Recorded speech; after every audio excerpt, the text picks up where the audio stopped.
Jangan coba-coba main serong apalagi nekat menikah lagi kalau tidak ada persetujuan istri di rumah.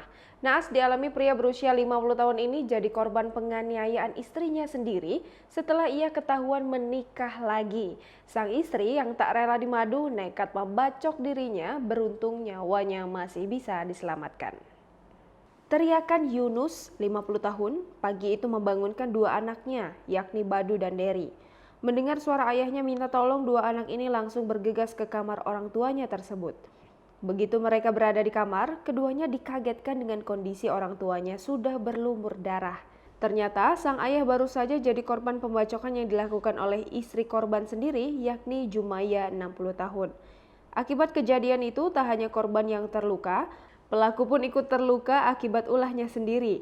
Pasangan tersebut tinggal di lingkungan sederhana Kelurahan Matakali, Kecamatan Matakali, Polewali Mandar bersama dua anak beserta cucu mereka.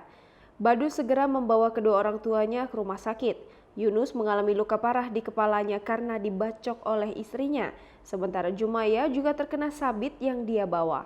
Saat mengayunkan sabit berulang kali ke suaminya, sabit itu tersangkut di kelambu dan mengenai lehernya sendiri. Saudara Badu, Dery mengatakan orang tuanya tidak pernah cekcok selama ini.